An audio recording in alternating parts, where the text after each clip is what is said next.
appalling cloak with possible RCM markings is still caught.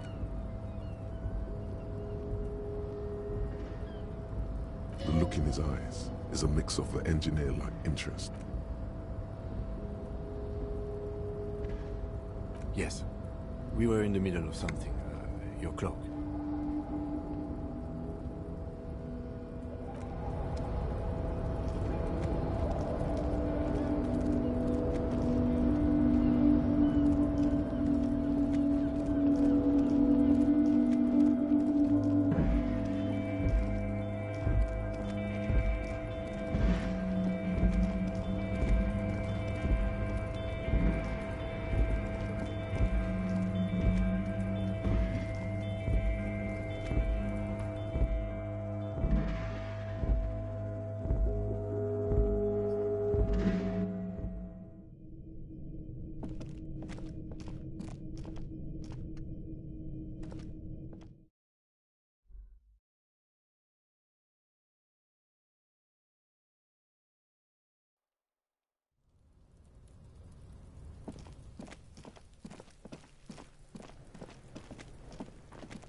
Does Kuno care?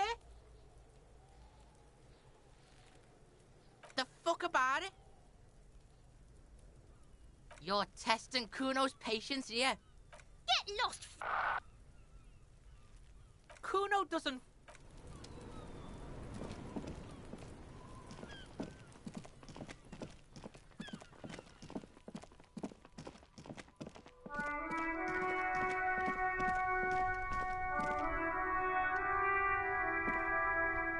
Hello again, officer. How are things?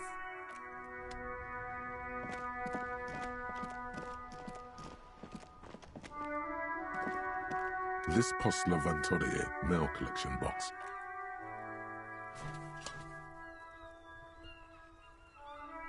The box seems happy. Eat shit pig, fucked by the coon, and St. G with a crown have been scribbled on it. The mail collection box seems cathartic. Thankful even. So do you. And then suddenly, you see it. Over all the other graffitos. Someone...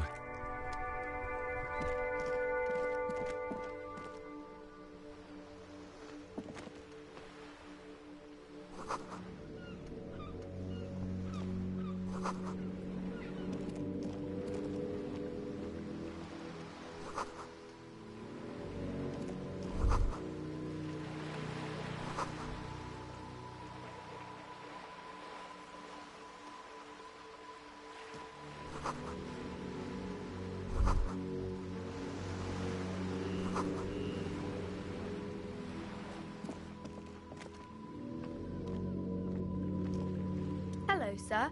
Step right in. The store is open.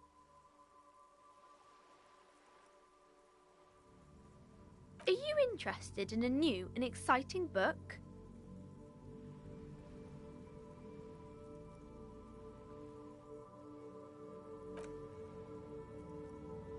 Whoa, whoa, whoa, whoa. Hold your horses, little girl. Board games are like little games on a table, made to pass the time. There are several different ones, but sailors here mostly buy cards. That is a book. They have stories inside them. It's like someone told you a... She is unfazed by your questions. She would consider it impolite to point out any... A postcard is a small cardboard picture.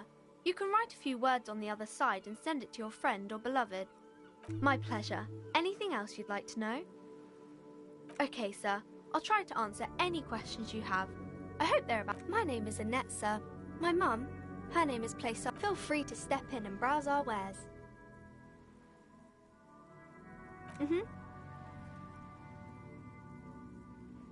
My name is Annette. Feel free to step in. I'm signalling that the store is open. Otherwise, people might not know. A sudden gush of wind turns the pages of the books on the counters. She covers her face, smiling. But she's cold.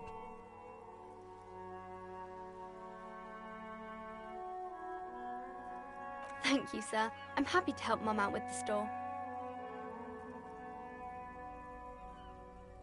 I do my studies at home at the moment. I have to help Mum keep this place running. Mum says it's necessary to do both because it builds character. Mum says it's peachy. She was a little afraid at first.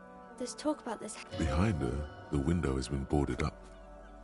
cursed in the way that makes them say that no business has ever really thrived here, sir. Exactly. But we've been doing fine so far. We can go into the bookstore and ask a... Yes, please do look at our wares inside. The postcards and board games you asked about are also there, sir. Nothing really, sir. Mum doesn't allow me to sneak around in the back rooms or the cellar. I don't really... It does not manifest itself in any way. It does not know such thing. Anything else you wanted to talk about, sir? Maybe I can tell you about some of our books instead. Crime fiction is about murders or burglaries or things like that, and the work of a policeman or a private detective. And it's kind of like a puzzle too. You can guess who the criminal is or how... You don't look much like a policeman.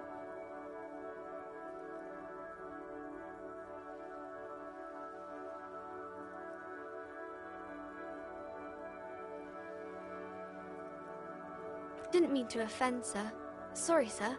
It's just that you don't look like Dick Mullen.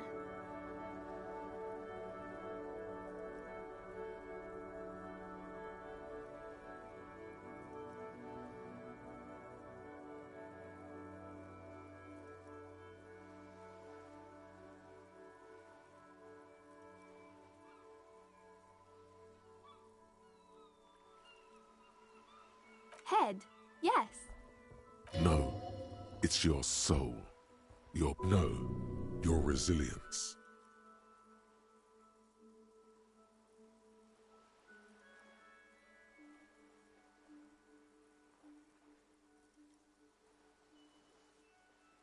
I'm not sure I understand.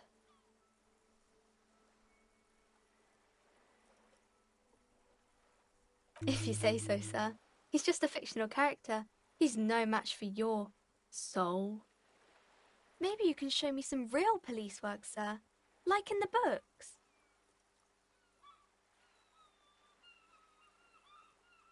It's the type of book where there's a rich lady and she has to choose between the good man and the bad man. Or there could be a story about a poor lady getting a rich man. It's about man and... It happens. Those are unhappy books. For most... These are not... Well, maybe then it's fine. Maybe that's really not a proper... I guess, yes. People in books are always very interesting. I haven't read many of those. Maybe you should ask Mum. I don't think it's a romance story if the main characters break up, though. Sometimes they break up for a little while, but then they always get back together. Maybe some about other books? Oh, kings and queens and generals of old, or artists and writers, or musicians, those kinds of people. I think that's why people read them, to find the secrets of their fame.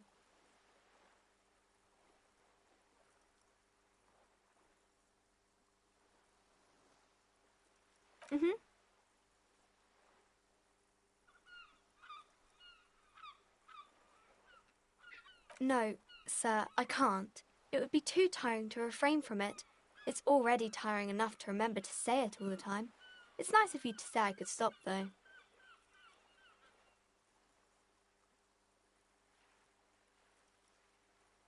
Yes, sir.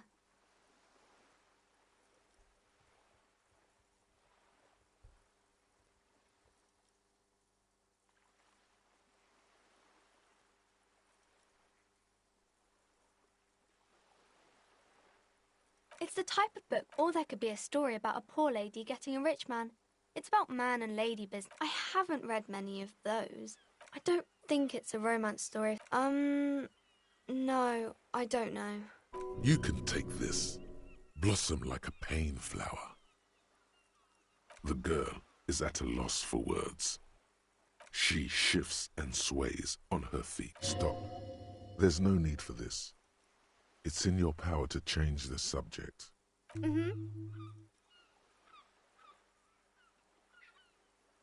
Maybe some about other books?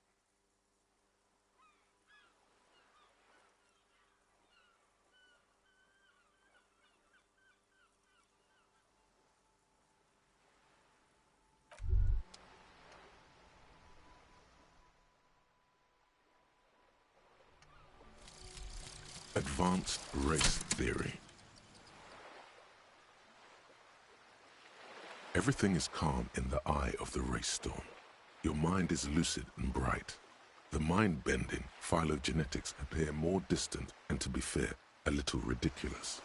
The great race mystery has cleared up. All that's left to do is verbalize your thoughts. Go and talk to...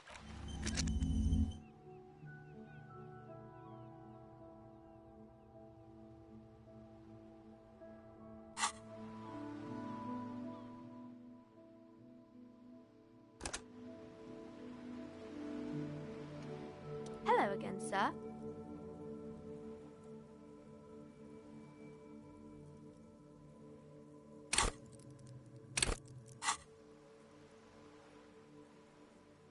Oh, I think that's why people read them. I don't know about that, but I imagine life is great when you're famous. Why would they do that, sir?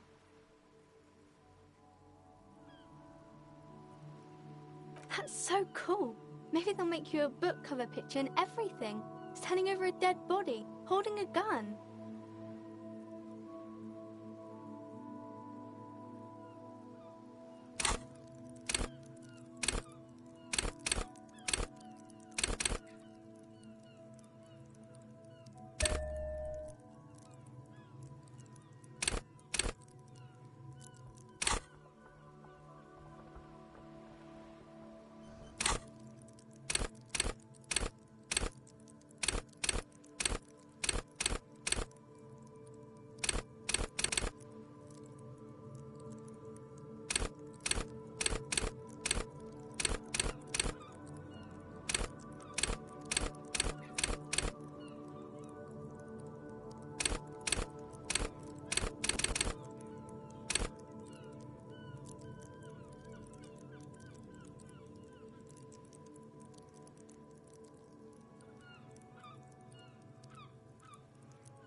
The girl keeps her hands folded, hidden. Why is that? What do you mean, sir? She knows where this is going.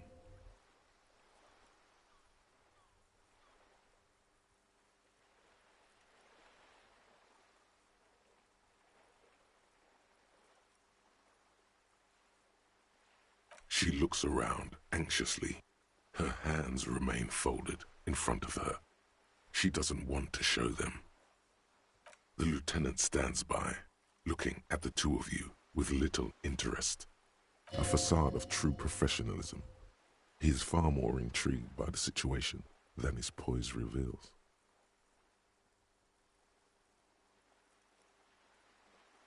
She brings out her reddened hands, her nails frayed, nearly chewed down to the flesh. And you knew this from me keeping my hands folded?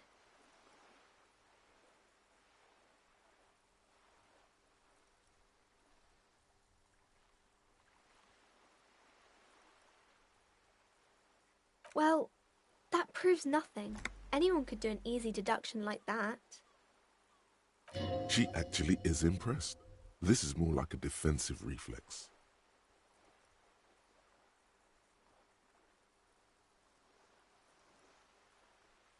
She nods, half provocative, half enthusiastic.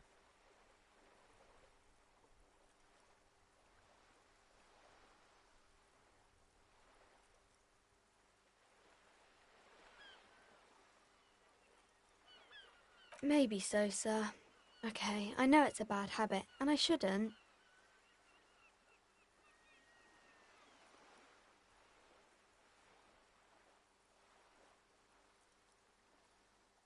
It was okay, sir. There's more that can be achieved here. Ask her to do the same.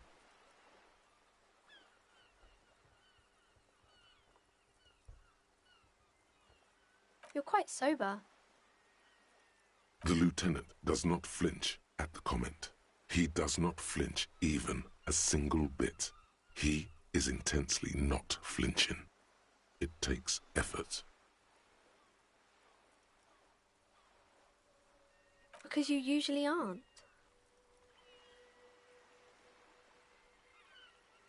I sure hope you are, sir. There she stands, swaying on her feet, assaulted by the early spring breeze. She smiles at you. The whole situation suddenly feels familiar, somehow.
Hi, Ace Detective.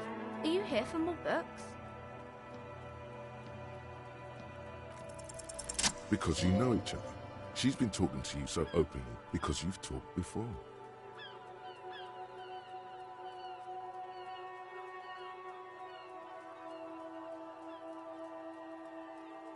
Yes, I stand in this spot all the time. You've been running around all week without your shirt on, sir, telling people the end of the world is coming, but don't really understand what you mean by it. Of course, you've stopped by a few times. You certainly look better than the last time I saw you.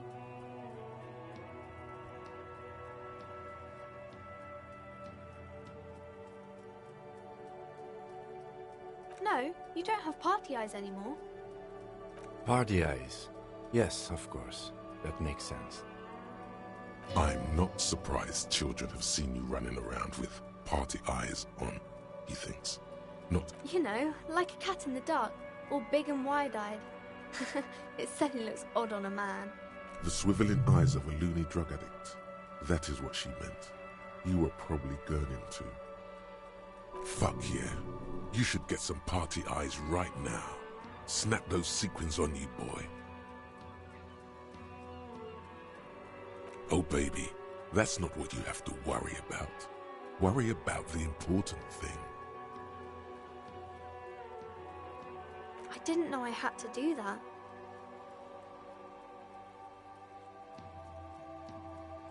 I'm glad I could help you, sir.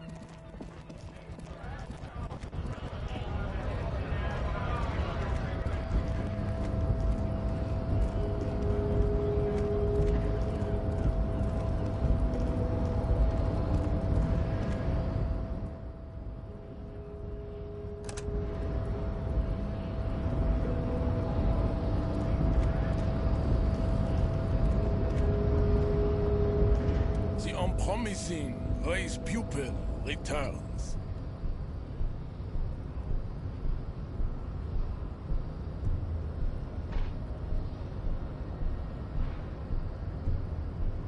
And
look, babe.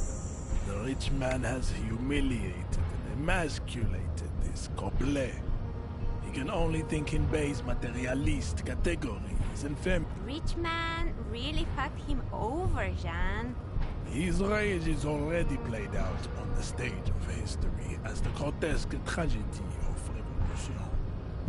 All it can accomplish now is impotent academic, impotent class warrior. I take pity on you. You clearly want to enter the harbor bad, like a little boy who wants to go on the potty. I can press the button for you. It will open the door.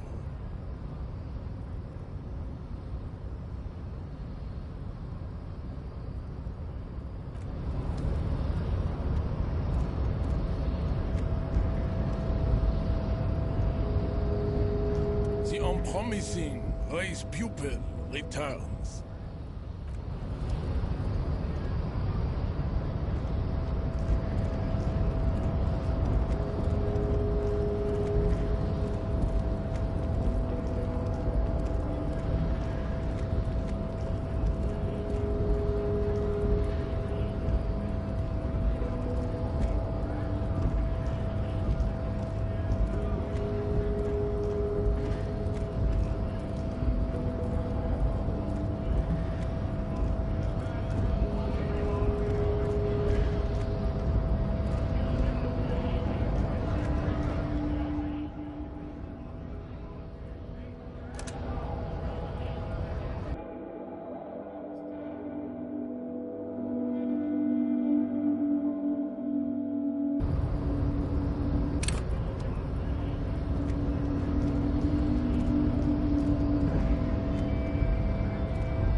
The unpromising race pupil returns.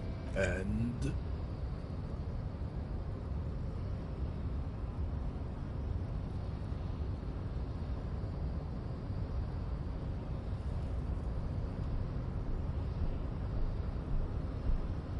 look, babe. When confronted with the harsh truth of his demise, the melancholic academician starts. That's disgusting, Jean. It is. Beneath the veneer of academic jargon, the liberal theorist is a beast. A nihilistic sex maniac. I take pity on your urges. You clearly want to enter the very well. You may enter the door once. Our race conversation here has concluded. Finally. Let's go.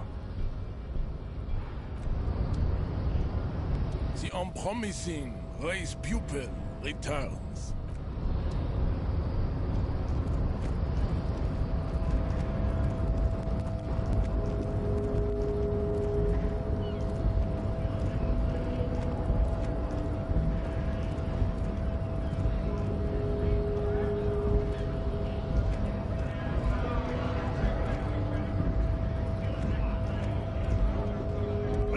work! Late to work! Shame on ye! Dogs are busy enough. You gonna waste less of my time? The hulking man oozes stark skepticism.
On second glance, someone has forgotten to properly close one of the drawers. It's unfortunate for the Union to just leave their paperwork lying around like this. Let's see what's inside, he thinks.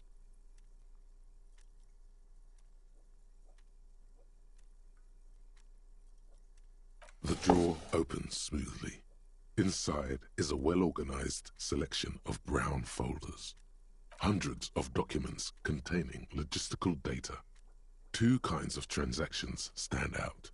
Materials coming into Revachol from the outside world, from Muindi, Grad, and even and the same materials being handed over to companies inside Revachol. Kuron, Coal City, La Delta, and Jamrock are listed among. It's hard to make sense of this thicket of company names, dates, quantities, and percentages. You try to focus, but the lines are getting blurry.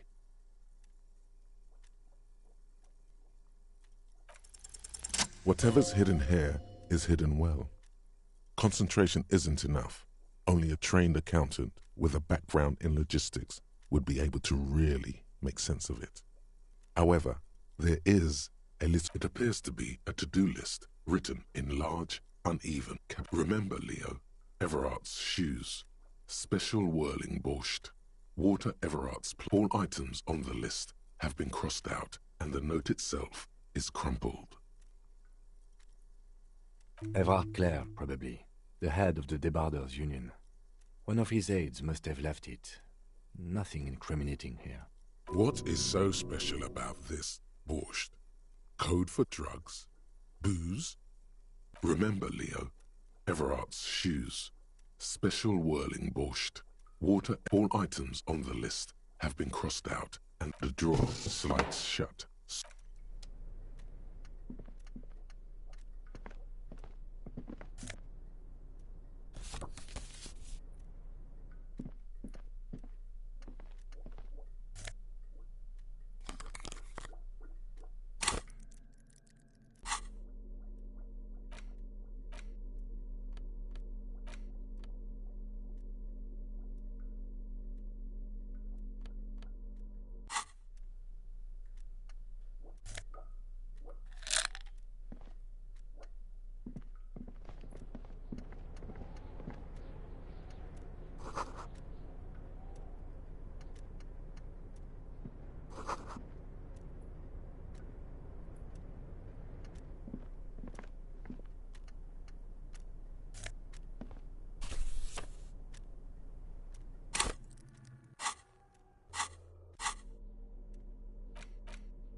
The front of this quarterly journal features a large satirical portrait of the late King Friso.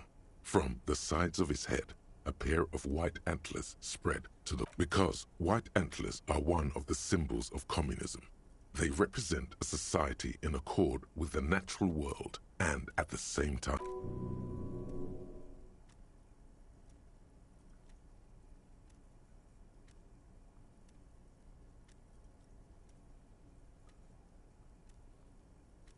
Because Friesel was incompetent, foolish, and cruel. In short, the embodiment of everything the communards wished to overthrow. It's satire. To your disappointment, there aren't any full-color pictures to direct your attention. Just column after column of closely set text. After rifling the pages with your thumb several times, you return. The magazine is divided into several sections. International developments, Kunst und Kultur, and local comrade. As you know, this journal takes its name from Mazov's immortal expression, Du cristal à la fumée. This was his way of describing the way the rich... But, like the structures of capitalist ideology, we too are at risk of going à la fumée. Unlike many publications which are content to spoon-feed their readers. So please, if you value our radical Mazovian perspective on contemporary politics, culture, and international affairs, please consider subscribing today. Yours in struggle, the editors. What do you expect? It was laying around the office of the Debarders Union. They're probably bankrolling the thing. You flip back to the front of the magazine. The table of contents unfolds. This section includes a long, tedious critique of the latest round of free trade negotiations. But you also skip over an article about heavy fuel oil smuggling along the Messina border. Something about bear recipe. Face it, you really aren't interested in foreign affairs. You're not even... You flip back to the front of the magazine. The tape, it takes a moment, but gradually it dawns on you that Kunst und... As you leaf through this section, you come across several reviews of recent radio plays, as well as a brief artist spotlight. The main feature, though, is a long essay titled Tip Top Tournée, a critical Mazovian perspective. This so-called artist spotlight is really just a brief Q&A, made all the briefer by the subject's evident hostility. The actual article is surprisingly light on details, but after skimming a page or two, you gather that it has something to do with. You think you're settling in for a relaxing recap of the most recent season. Instead, you find yourself skimming a 10,000-word feature about all the politically problematic aspects. Where to even start? For one, there's the crass commercialism of its sponsorships. And then there's the practically criminal emphasis. Oddly enough, this article has two bylines. Nasdaq and under capitalism, the article says, every pursuit has its price. Every pleasure, even one as elemental as the joy. Thus, the so-called tournée becomes a competition between increasingly meaningless brand signifiers. Your discount laundry detergent racing against it. And that precisely is what's problematic about it. Were it not for the promise of random at the end of the day, it's the destruction of these 750,000 real races that you're really watching for. Sure, you think that, but subconsciously, it's the visions of brand names being engulfed. This flimsy magazine is right. Deep down, you know the only true stakes are life and glory. That's because you haven't been reading critically. But don't worry. The whole point of these sorts of articles is to let someone else read critically for you.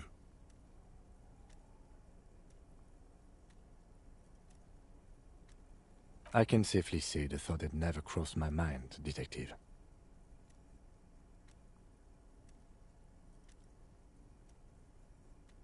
I'm sure most things are, if the young men who wrote this article are to be believed. If I had to wager, I'd say they've never even seen the inside of a motor, much less a motor race. I take whatever they write. You flip back to the front of the magazine. The table of contents unfolds. Unsurprisingly, much of this section is taken up with articles declaring unqualified support. You skim the headlines. Paint the harbor red and white. Martinez tames the wild pines. a city in revolt. Finally, there's a brief article by the writer, G. Martin, accusing the owner of the Capeside Apartments of illegally attempting to evict certain communist tenants simply for not having paid their rent.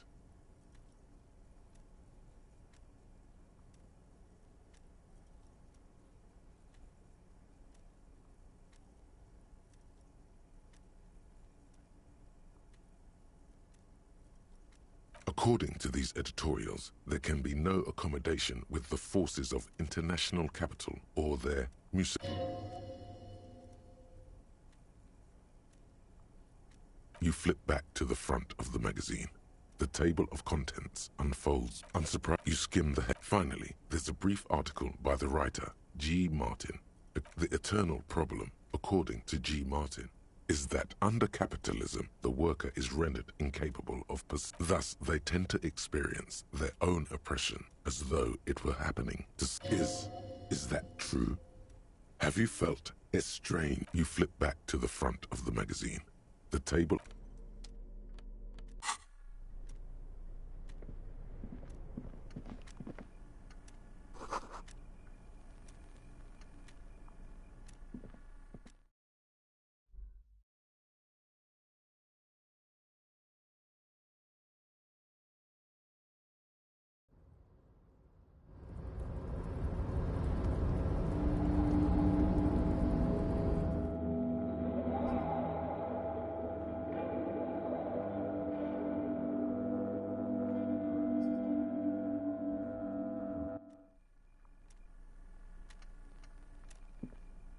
An imposing combination of a punch clock and a payphone is looking down at you from the wall.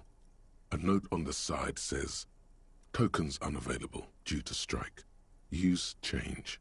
The machine swallows your coin and seems to be waiting for your next move.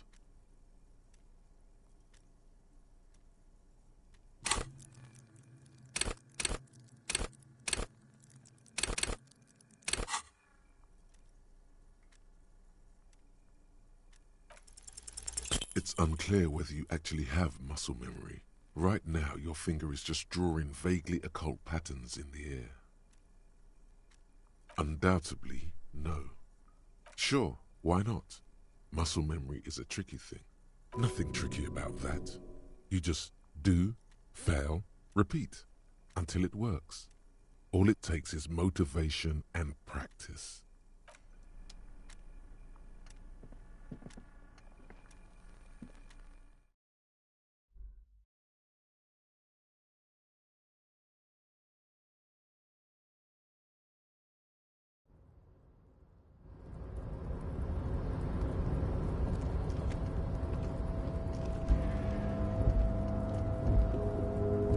The tarpaulin cloak is still hanging on the railing. The white rectangle of the Revachol Citizens Militia is clearly visible on its back. As your fingers touch the tarpaulin, it almost feels like the cloak wants to deliver a message of comfort. I will shield you from the elements and give my life for yours. That's what the cloak...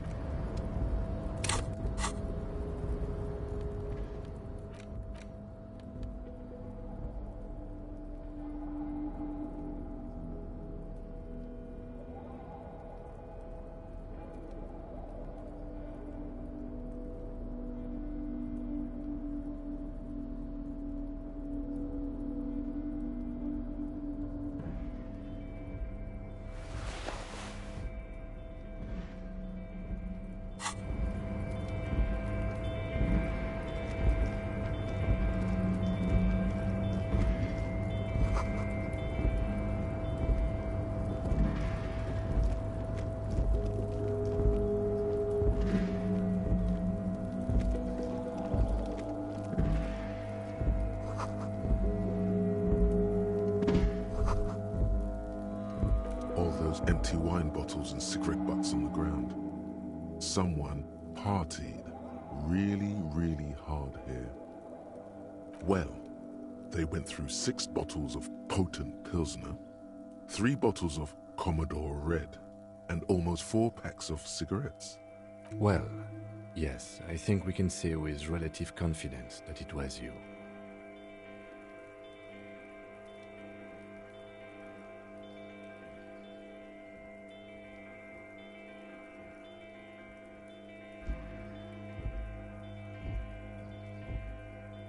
It really, really doesn't.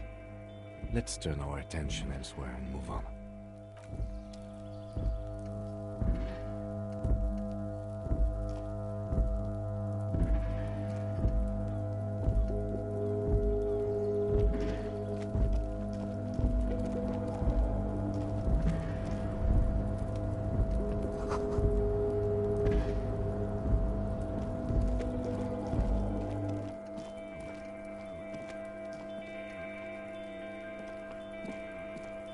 This is the night watchman's booth. The name on the door reads, René Arnaud. If you must. But please hurry. We are pretty easy to spot up here. Nothing incriminating catches your eye. The cabinets are clean and their sparse contents meticulously organized. There's a framed photograph on the table. It's a black and white photo of a young couple out in a street fair. The man is young, dark-skinned, and dressed in a robe. Why did you take that?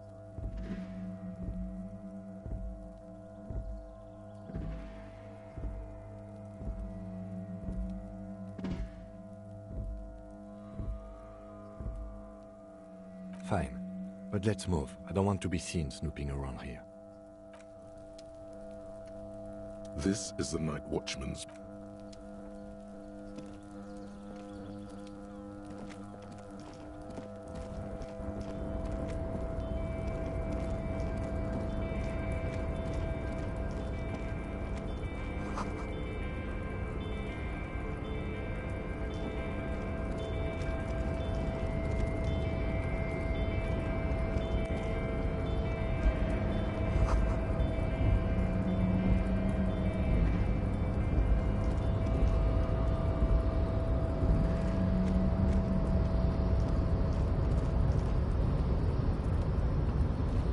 A rusting control panel with several knobs. 2 buttons marked Marche and Arrête are faded with use. It seems to control the large crane above.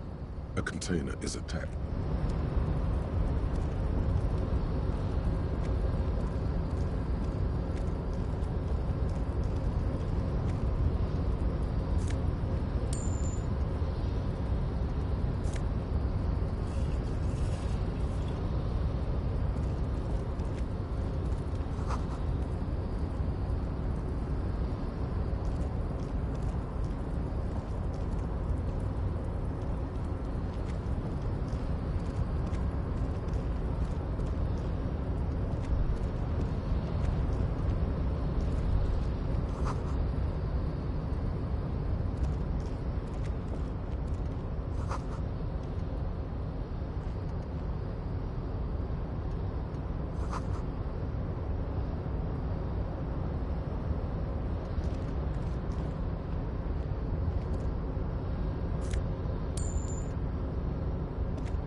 Control panel with several with a loud whine. The crane shifts overhead, moving the message into the table.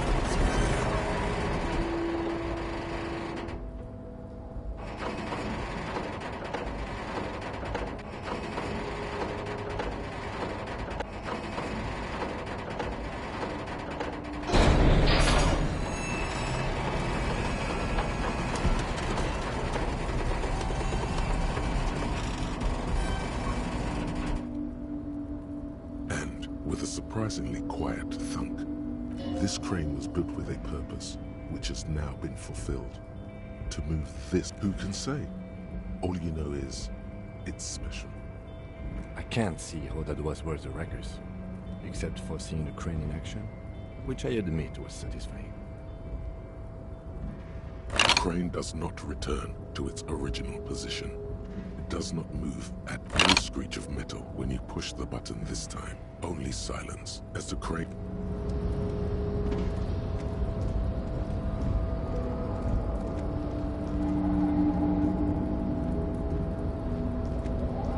Before you stands a cargo container, just one of many in the yard. You do? Because I don't. There are a million containers here. Why are you fixating on this one? You just picked one out because you wanted to interact with a cargo container. We're not here to interact with containers. We are here to get the body down from the tree. You attempt to no avail. The doors seek to your left. The lieutenant considers your actions with some puzzlement. No reply. No reply.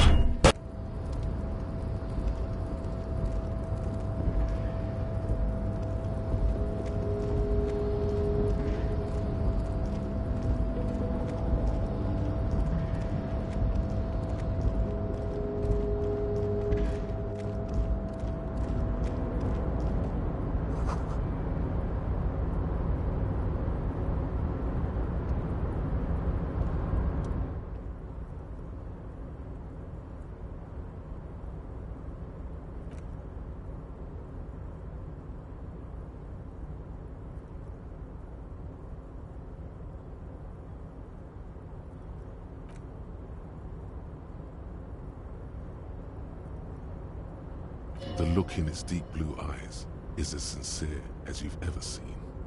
Kind of makes you feel like an arsehole for no apparent reason.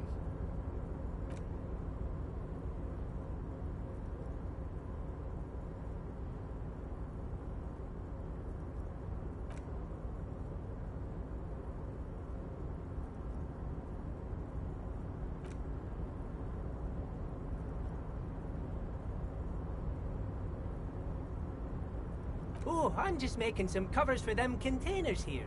Yes, I am. Yes, I am. So it's easier for the crane operators to spot them.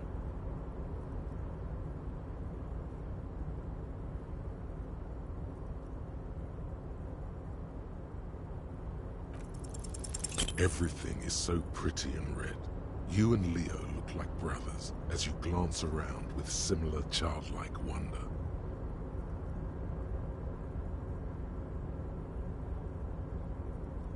Sure is, mister. Sure is. Really livens up the place. Yes, it does. Yes, it does. I had to break this bonding moment, but the red containers mean they are replacing the company livery with the union livery, which means this strike isn't gonna stop anytime soon. Oh, most of the guys are down at the gates, keeping the scabs from coming in. We're on a strike. The whole union is. You don't have to work when you're on strike. Ha! We haven't worked for 2 months now. So no one is working? Not everyone is down there, of course.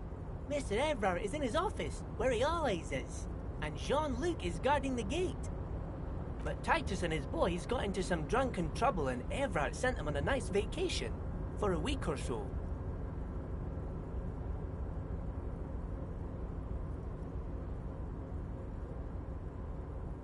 Oh, I'm not really supposed to talk about that. That's union business. Him and his boys stirred up something in town. Probably drank too much and got into a fight or something. I heard Mr. Everett telling him to take some time off. Don't go all bad cop on this simple, friendly fellow.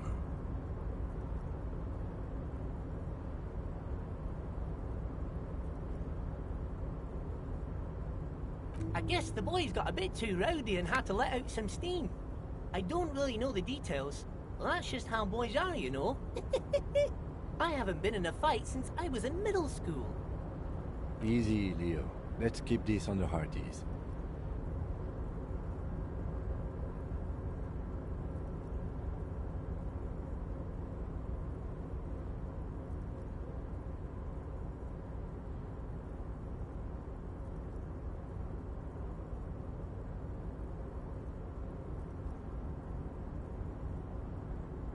I remember I was the runt of the class.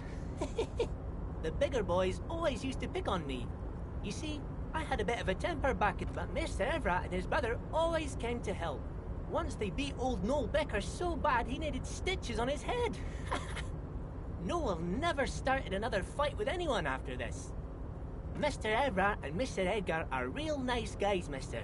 You should go talk to Mr. Everett. I'm sure you'll be good friends. He's friends with everyone around here. You're never getting anything useful out of him. It's good enough you found out Everard has a brother called Edgar, and he helped Leo. Oh, most were on a strike. So no one? Not everyone, but Titus and his boys got into some drunken... Oh, I'm not him and his boys. Don't go all bad cop on this simple, friendly fellow. I guess the boys got a bit... Easy, Leo. Let's keep this on the hardy. Too late. Leo's mouth is still moving, and the words are spewing forth. Words, words, and look, even more words. This guy could go on. Now he's talking about some drunk sawmill owner who... No, he already switched to a prized fishing rod he apparently owned at some point. Yes, yes. Everybody needs a job, and this is mine.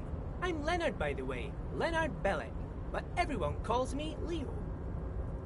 I'm like Mr. Everett's right-hand man when Mr. Edgar is out of town, and Mr. Edgar's right-hand man when Mr. Everett is away. Actually, Miss Beaufort is the right-hand man, but she's a lady. Who is this, Miss Beaufort? A real pretty lady with a skin like those douce sucre candy bars my missus likes so much. Them are real nice to suckle on once the dinner is done and me and the missus sit down beside the radio. But I can't listen to the radio all the time. There's so much to do around here and I'm always busy keeping things running here. Yes I am, yes I am. Stay on this Miss Beaufort topic.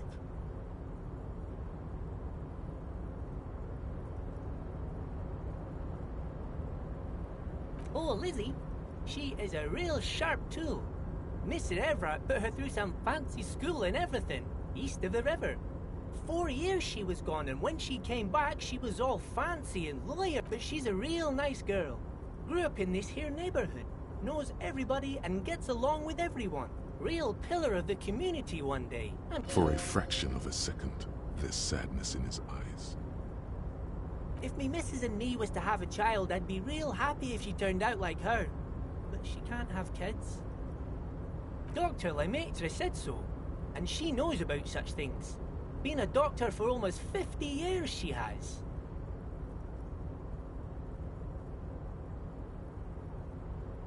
Yes, this place really seems to run like clockwork. Keep it up, Leo.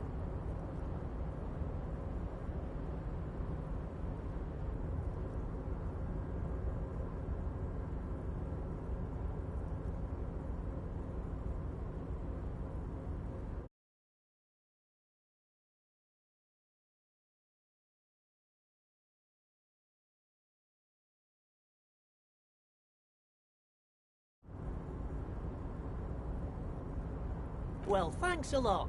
Coming from you, it means a lot, really.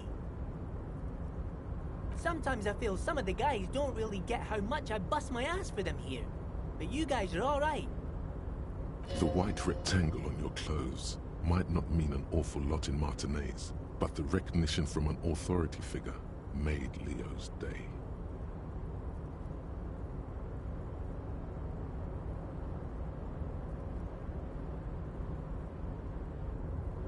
Oh, yes, yes. I leave all kinds of notes for myself. That old head of mine ain't so good at keeping things in no more. I almost forgot about the borscht. Oh, yes. I've been taking special whirling borscht to the men every day since the strike started. It's very, very good. Makes a man feel so warm and happy. I feel like I could take on Mr. Renadan's boar dogs every time the lunch is done. Power borscht, huh? Never heard of a borscht that turns little guys into dogfighters. Alcohol, however. Yes, yes. I'm taking it to them.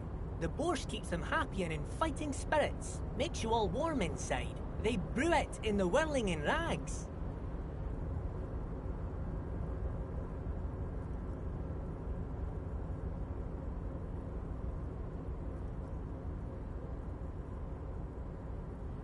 whirling's cook. He makes it. Them is always talking with Mr. Manana in that weird language and laughing together. He doesn't speak what we speak. He's from Grad.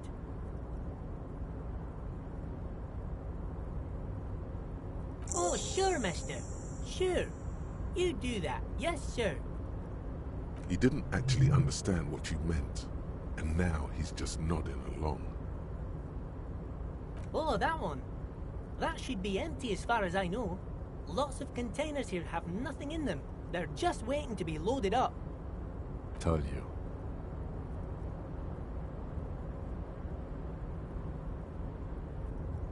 Oh, you want Mr. Everard then? He's an awfully nice fellow, he is. Him and his brother are both nice fellows. They've lived their entire lives in this here neighborhood. Guys like Mr. Everard and Mr. Edgar, his brother, are real good guys. Made Martinez what it is today. Mr. Everard and Mr. Edgar and I went to the same school, we did. Patience. Deep down you have the mental power to keep listening. Not many would, but you do. Had an arithmetics teacher, Miss Bellows. Her real name was Miss Bellams. She was a real pretty lady, but when she got mad... All the boys liked her, if you know what I mean, mister. We used to sneak in her yard in the dark and peek through the window. One time we saw Miss Bellows with a fellow. Yes, we did, mister.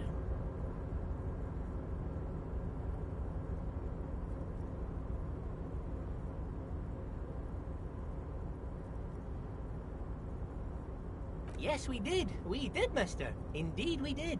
Him was a big fellow. Used to drive the Troika near houses, school and everything. Them was all naked too. That's all I got to say about that. Thank you. Almost forgot. Mr. Everard is usually in that container over there, but he usually leaves around 10 PM, so you gotta be quick if you want to catch him. Bye-bye now.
Before you is a walrus of a man seated behind a large desk. He looks up from his work, not the least bit surprised to see you. With great effort, he straightens himself up in his chair, yet says nothing. He simply stares at you. A typical power play. Wait for him to speak first. Show him you've got a backbone.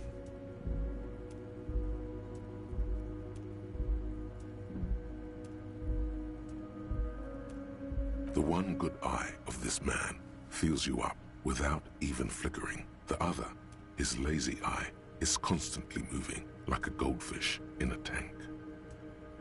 Grotesquely magnified by his +6 glasses. For a moment, you don't know where to look. It is unbearably humid in the trailer. Beads of sweat slide down the man's forehead. Yet he's unperturbed, holding his own.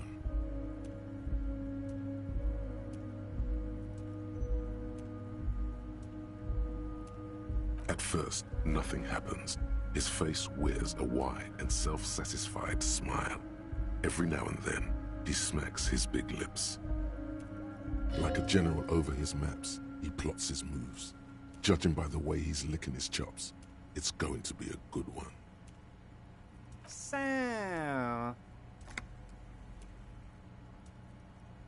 Mr. Dubois, Mr. Kitsuragi, how nice that you found a moment to pay a visit to the Debardairs Union. I'm Everard Clare, head of this little operation here. Please, have a seat. The folding chair looks like a torture device. Extremely uncomfortable. You go ahead, detective.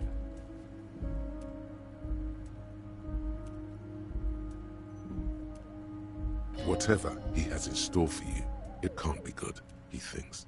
I'll do my best. Forget about that. What's with this Dubois stuff? You're getting some seriously bad vibes from that name.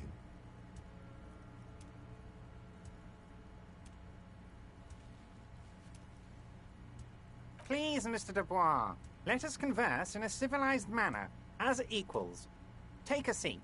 I insist. He's trying to throw you off your game with this Dubois nonsense. Don't give him the pleasure. Very well, Mr. Dubois. I respect a man with strong convictions.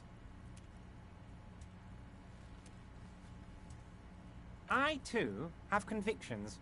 One of which is that I will not engage with any man who won't face me at eye level. Should you find yourself more amenable in the future, I'd gladly resume our conversation. But until then, I'm afraid I must ask you to leave. Damn, that's a nasty play. He's got you, a titan of volition, in a fork. Guess you just have to sit or leave.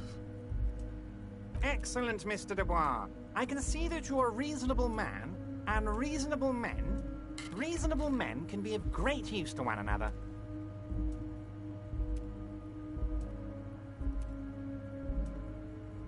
So tell me, how can the head of the Debardairs Union help a representative of the Revachol Citizens Militia today? The chair you're sitting on has got to be the most uncomfortable chair in the world. It's violating your backside.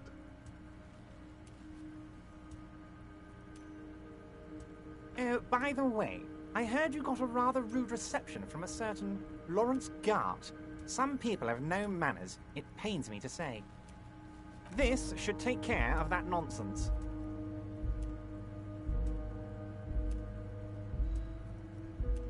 It should be sufficient to cover your expenses for a few days and patch over your differences with the cafeteria manager. Go ahead, take it. Hey, that's 25 real. That's good money. Think of all the stuff you could.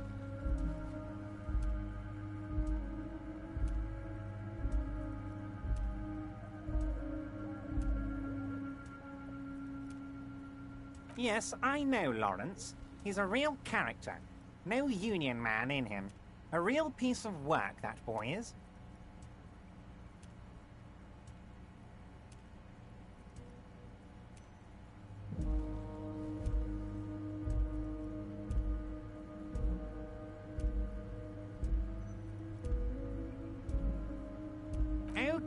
Okay. I respect a man with principles.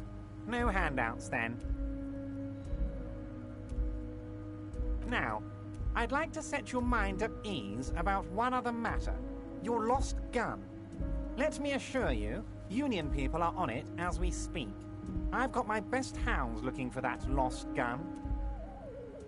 His slug-like lips move, but all you hear is an echo. Lost gun, lost gun, lost gun.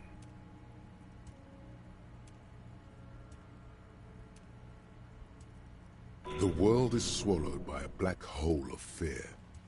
Only two words escape its gravitational pull.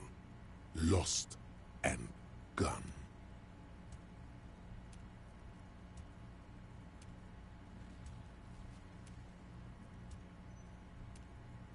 I know everything, Harry. Right now, I know that you're worried. Don't be worried. Everything's going to be all right.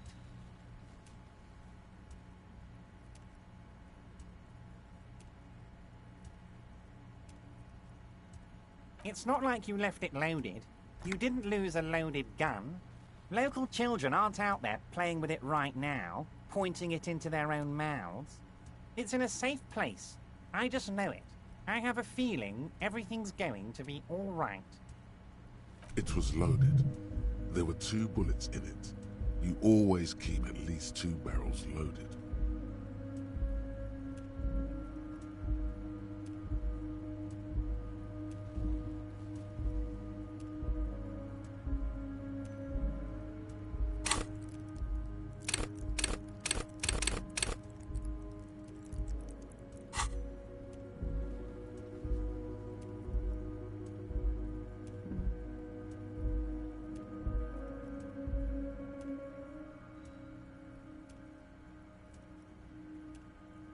Officer, we will deal with this later. We don't need Mr. Clare's help with this. I wouldn't be so sure about that.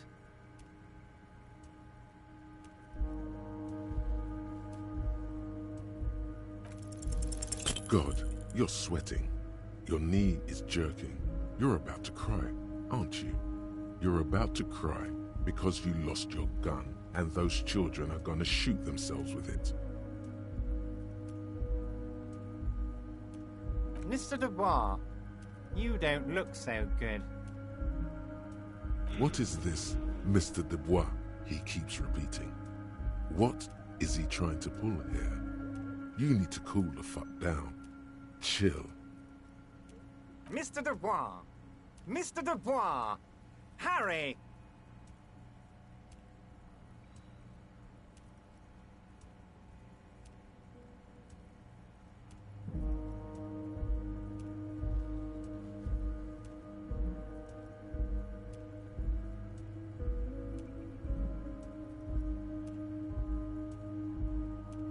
While Everard is distracted by your odd behavior, the lieutenant's eyes are mapping everything around you. The folder, desk, papers on the wall. Mr. Dubois, are you okay? Can I get you a glass of water or something? Are you having some kind of medical emergency? Maybe you could use your hands somehow, in a kind of throw-in motion, like you're throwing that Mr. Dubois act right back at him. He's Mr. Dubois.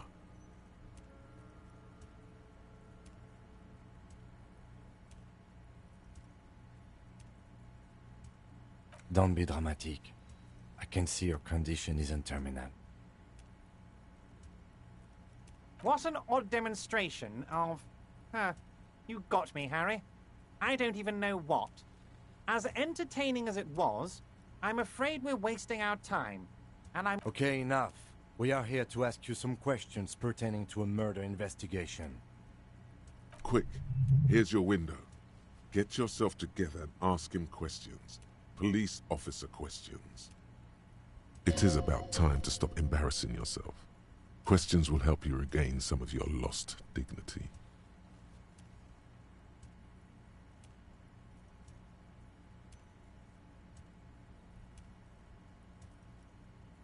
Honestly, I didn't want to bring it up, Harry. I heard you have become Measurehead's race pupil.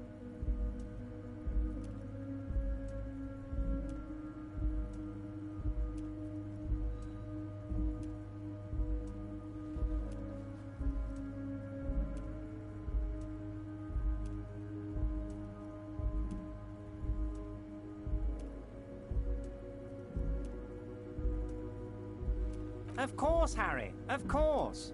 You're not some kind of a fantastic racist now, and rest assured, no one's gonna hear about it. No one's gonna know what you did with race there, Harry. Your race bonanza is safe with me. Word of how racy it got will never leave Martinez. You can see the map of Revachol in your head. Dozens of red arrows are pointing outwards from Martinez, moving all across the city. Anyway, I assure you, I am a very well-informed man. Information reaches me before I even get the chance to request it. Of course. Let us dispatch with the formalities. You call me Everard, I call you Harry.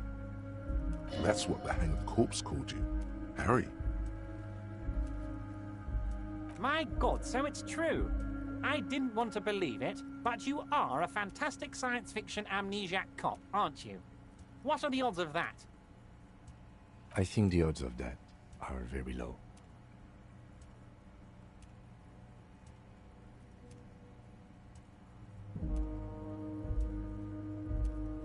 So good to hear that, Harry. Apparently my sources were wrong. However, if you did have a spot of memory trouble, I could help you out. With my big fat folder. Are you trying to tell me you've gotten hold of some of our documents? Mr. Kitsuragi, would you mind? Me and Harry are talking about his lost identity right now.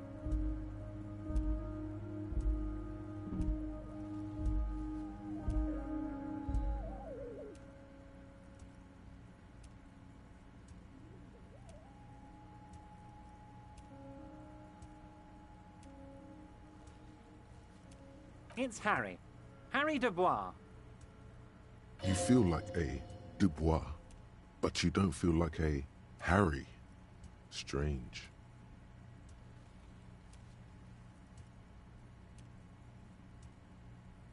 Sure, okay. You're Harold. Harmon. Haroldamus? But that's not what the record says. The record says Harry Dubois, a real man's name.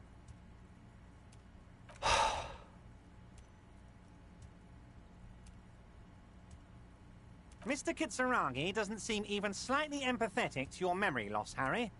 I, however, wish to help you any way I can.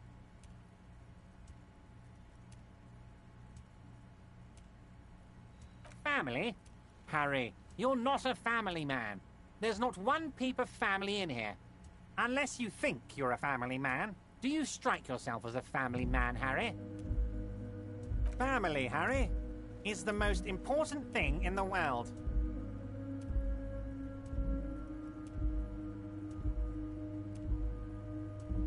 Oh, Harry, you are the most regular, traditional, by-the-book law official imaginable.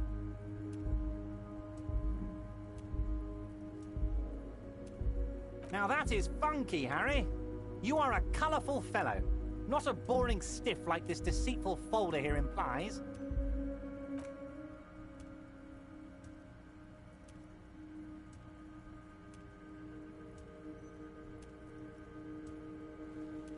Ah, this?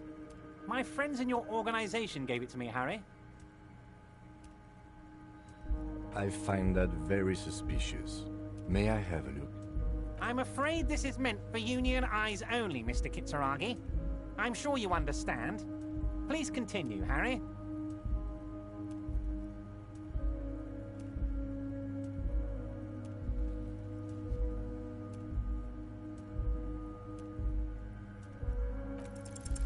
Everard's large hands are covering the folder, but the look on his face says, I know everything about you, Harry. Oh, Harry. Oh, wow. This is really something.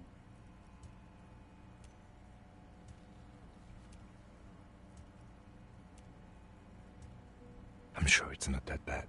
At worst, he has an old RCM folder, and I very much doubt even that. So how about it, Harry? You need assistance, I presume? Of course, Harry, of course. Let's not linger on personal details and amnesia. You wanted something from me. Let's hear it, Harry. Of course, Harry, of course. Let's not linger on personal details. You might have noticed there's one hanging on a tree behind the hostel cafeteria. Oh my. Don't take this question personally, but why would I get involved in this matter?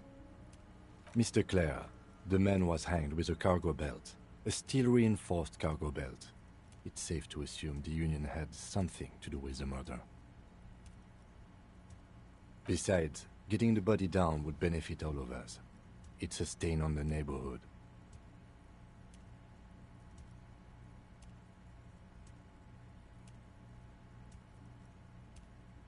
I can certainly see how having him up there might start affecting some real estate values.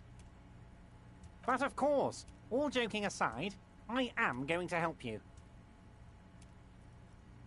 Jean-Luc, my boy, I'm sending 2 police officers down. They have a dead body in a tree problem they need help with. Namely, they need it to be taken down. And, Jean, please take it easy with the race science. He's had enough of that. You can find Jean-Luc down at the gates, but you already knew that. Anyway, he's going to help you. Yes, your lost gun. My best men are on it. They're turning every stone, searching every playground, asking kids, grandmas, everyone. Your gun will be found, Harry. Let me assure you of that. It's just a matter of time and effort. The only way to find it seems to be working with him.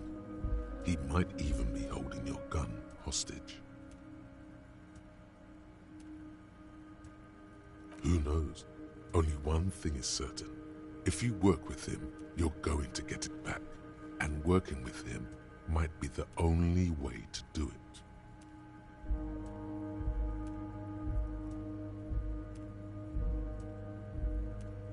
Harry!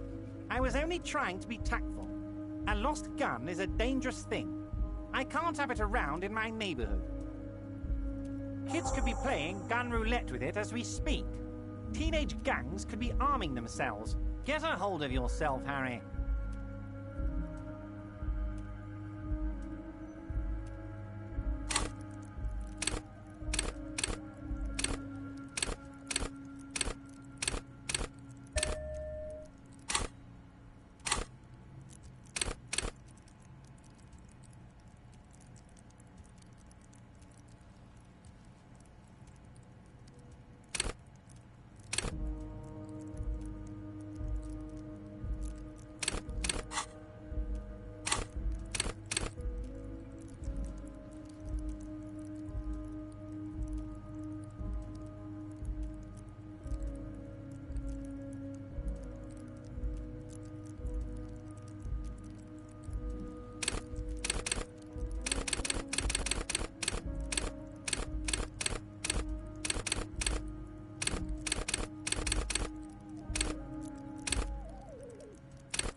I assure you we are working on locating the missing sidearm as well. The lieutenant is concerned about the lost gun and feels that the fact you haven't prioritized looking for it is unfortunate, if inevitable, and doesn't put the RCM in a good light.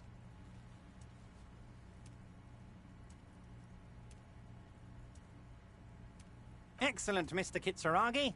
That's excellent news. Looks like we have a friendly gun-finding competition on our hands. Oh, of course. That's your main thing here. That's why you're in Martinez. I know everything that goes on around here, and I would love to help you like I'm helping you with the body and your lost gun. I mean, it's no secret that the lynching is connected to the strike. So much to talk about. Honestly, it's been weighing on me so heavily. I understand you need to interview me. But there's a thing that's been keeping me up at night. I want to talk about the hanging. I mean, if we could just calmly talk, exchange information, we could blow this thing wide open. Yes, that sounds good. Let's do that. But I can't think straight with this thing weighing on me. You're police officers, aren't you? I have a crazy idea. You guys are basically door-opening machines, incredibly talented at opening doors.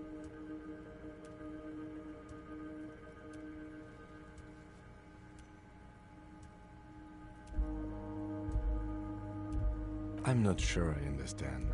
If you're asking us to break down someone's door, it's not going to happen. Come now. I just need you to go open a little door for me and leave it unlocked. A simple thing. Absolutely nothing shady about it.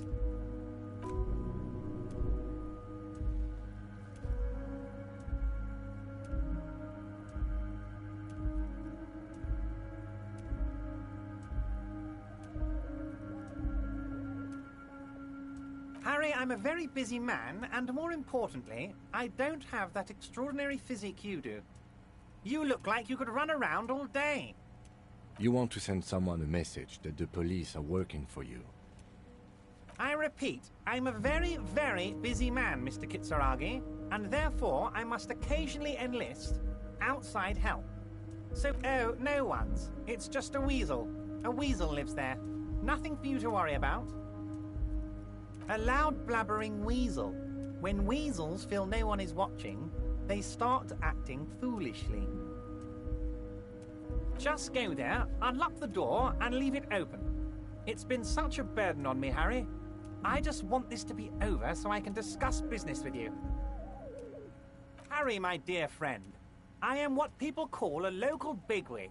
I know everything that goes on in Martinez.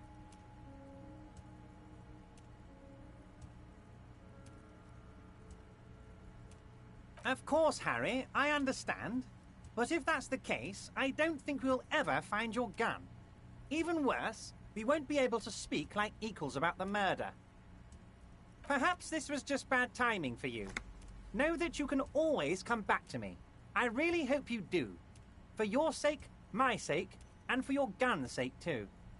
Yes, we both understand what you meant. This may be the only way, he thinks. I won't hold it against you. In fact, we probably should reconsider later.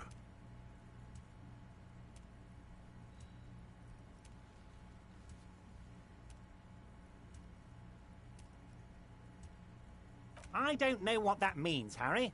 Shady brew? There are so many moving parts in my operation. You know what? Don't even tell me. Whatever it is, do it. Surprise me. Just one thing. If you can, make it even shadier. My dear Harry, there are literally millions of containers in this harbour. I couldn't possibly remember what's in all of them. Harry, you smooth-talking son of a bitch. Time is a precious resource, and I don't have enough of it to count containers with you. Smooth talking. Maybe that's the way to go about opening the container. You should at least try convincing it.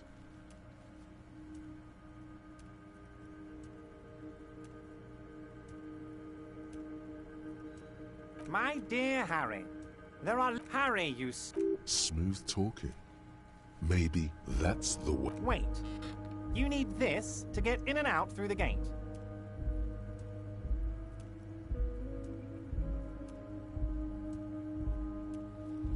Here, you're one of us now. A real red and white union man. Take care, Harry.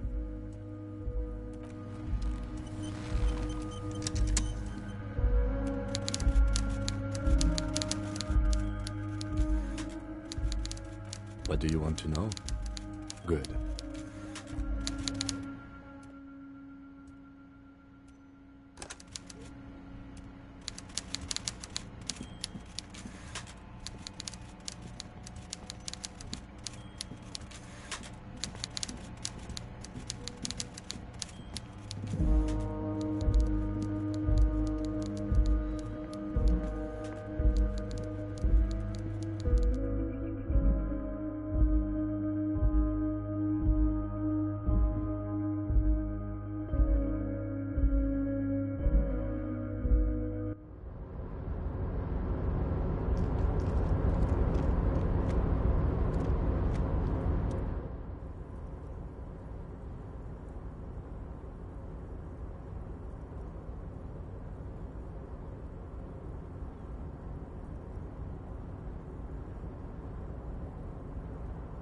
Sure, mister. Absolutely.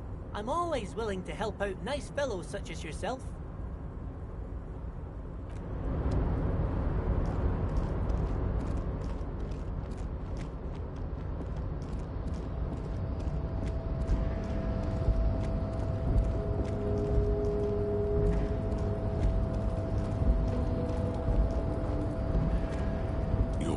before the cargo container. Its draw has not lessened since you were last here. If anything, it seems to have grown slightly.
The unpromising race pupil returns.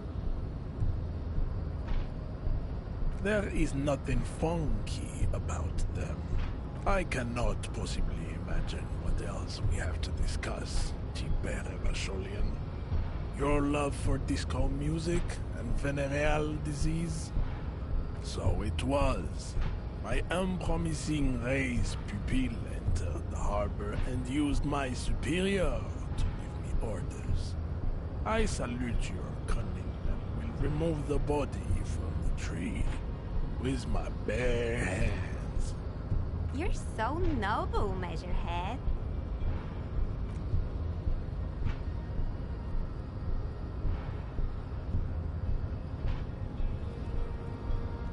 That would mean you're openly showing the people that you're taking the Union's side.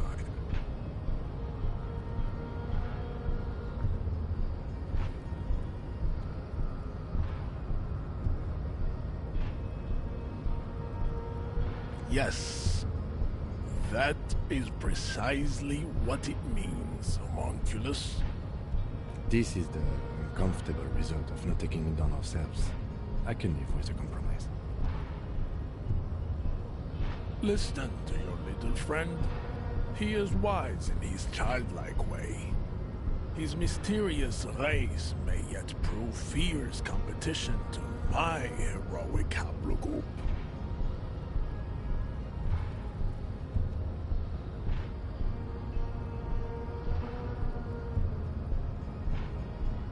Babe, see that they stay here the whole time.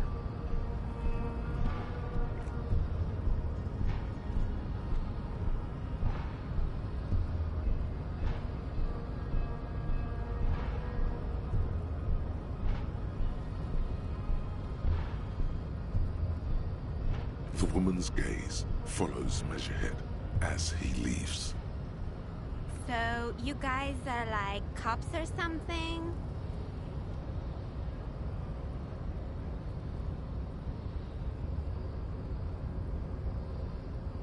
Look at him.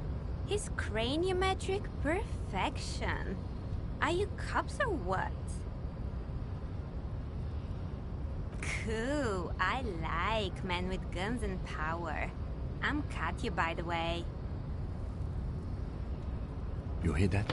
That sound. He's breaking something. Yeah, Jean-Luc must be really tearing it up over there. I wish I could see it. Look at ye!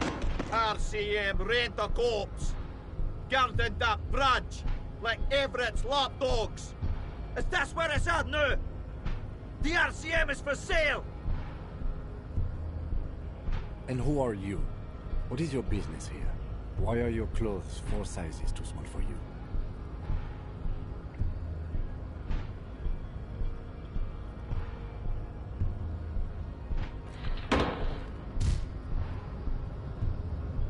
shrill laughter interrupts you, echoing across Martinez. It's Kuno. Then, the man turns to look behind him at the behemoth appearing around the corner, approaching him, walking past him.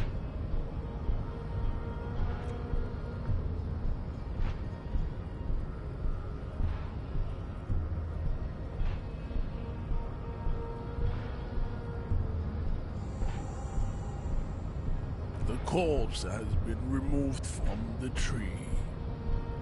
Stand down and congratulate yourself. You have sided with Ray's victory today. And what you had to do was to become a Union man for all to see.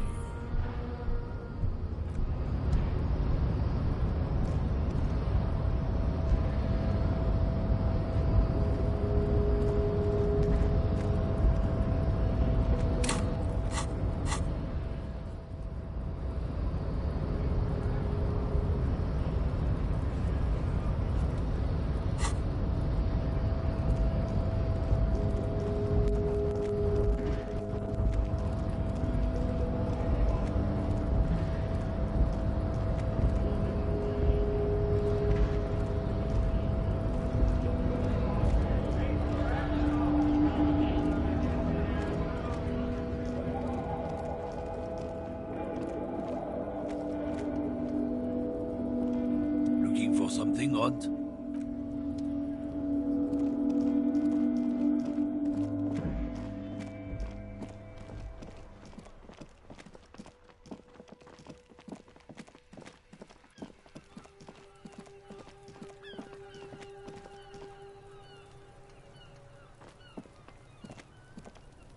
You missed a good show before. A kid came by and completely fucked the tree to pieces. He fucked the tree up! Fucked it good! It was porno!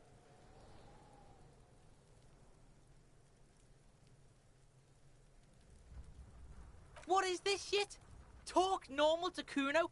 You got your fuck bag down? The huge kipped made him his bottom kipped, Kuno! Stay away from him!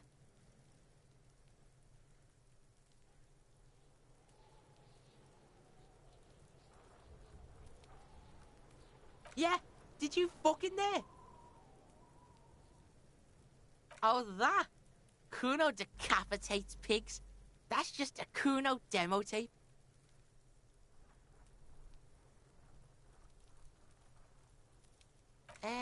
Yeah, to the both of you, watch your ass in Kuno's town, or Kuno's gonna fuck your head off. Oh, that?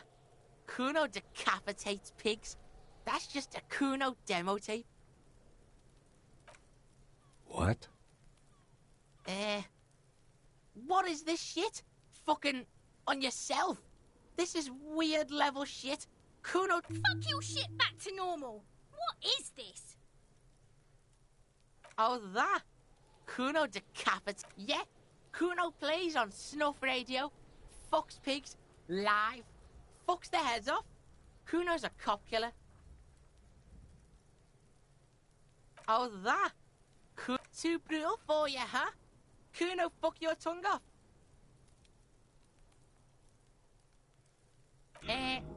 Why are you fucking on yourself in front of Kuno? Talk kingdom to Kuno, or fuck off. Oh, that? Kuno decap. Too brutal for you, huh? Kuno, fuck your tongue off. Of course you want back in there. Everyone wants back in there.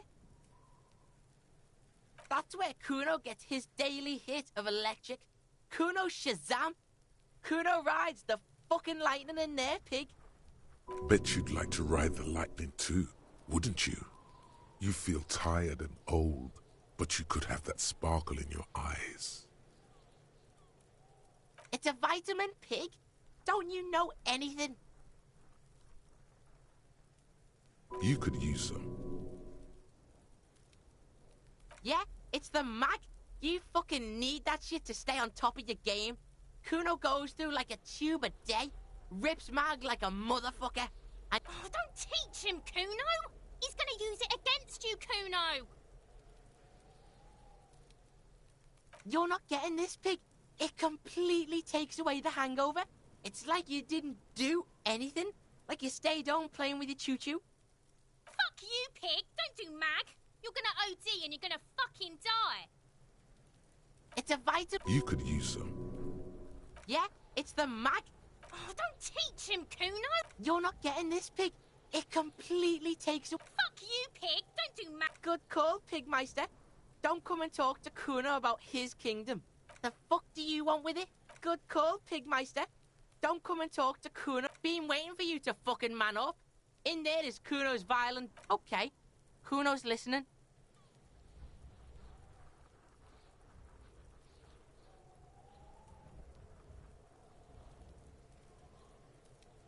Kuno sees... Another sane decision, Detective. Kuno doesn't...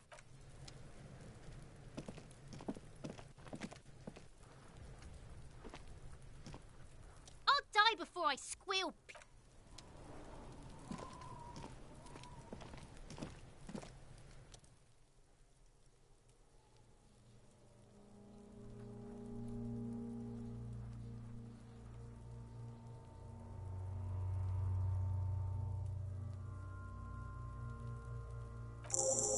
Mr. Measurehead has done a good job. Nothing is too broken or compromised. The victim is ready for a field autopsy. Yes. 1. Investigation of the scene. 2. Initial examination of the victim. 3. Field autopsy. 4. Transportation of the body to the morgue. We are on number 3. The fuck are they on about? Cop's gonna cut his shit up.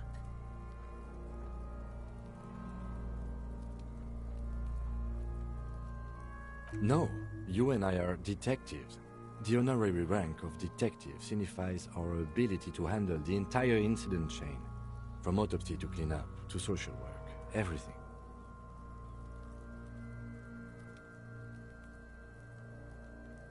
An honor and a burden attached to your rank once you've proven yourself able, usually after 5 to 8 years of field work. Mine is Lieutenant Detective. You are. Your station would not have assigned you on this case if you weren't. Now, the way I see it, it's either this, or we complete the initial interviews. We already met Evrard, that only leaves the Wild Pines representative. There's one in town, negotiating the strike. She could have information.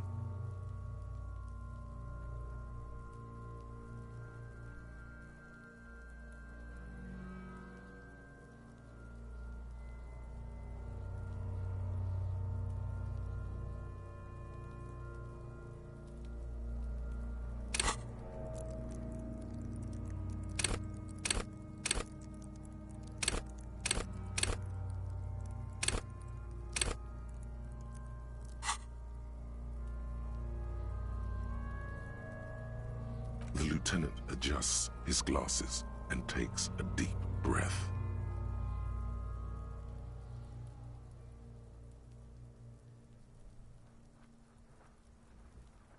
Come on, officer.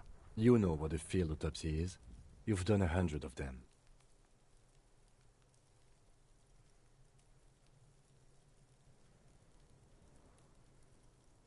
There truly is a time for everything, even for yellow gardening gloves. However, they are lacking hygienically. I suggest you get in there in limited capacity. I'll ask you when I need you to. For the most part, maybe I should handle the contact and you take notes? That's right.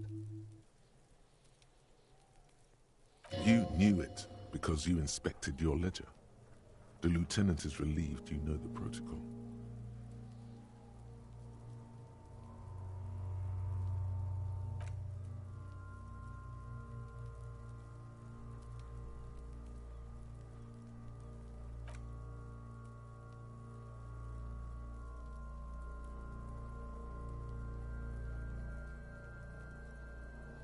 That's you.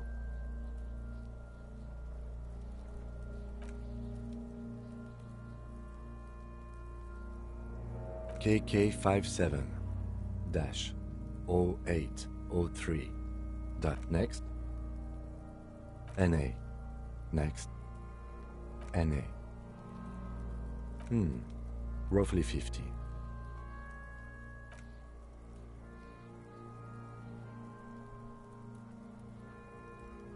Mondial.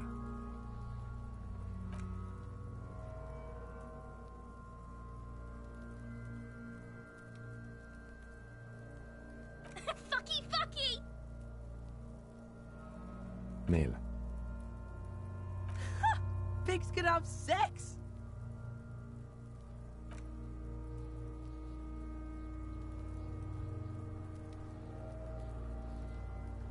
We're still going with March 4th. 51. What else? 9. Body identified by is non-applicable. 10. Case number is the same as the coroner's case.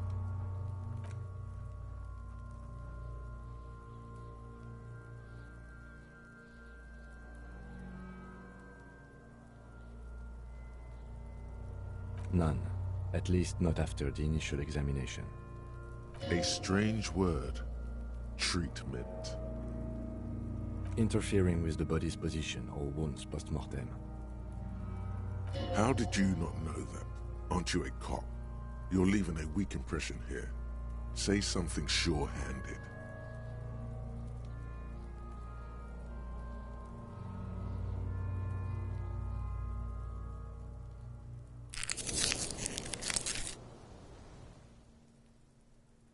He places his gloved hand on the dead man's chest, as if in preparation. Your central nervous system recognizes this gesture. It's the stations of the breath.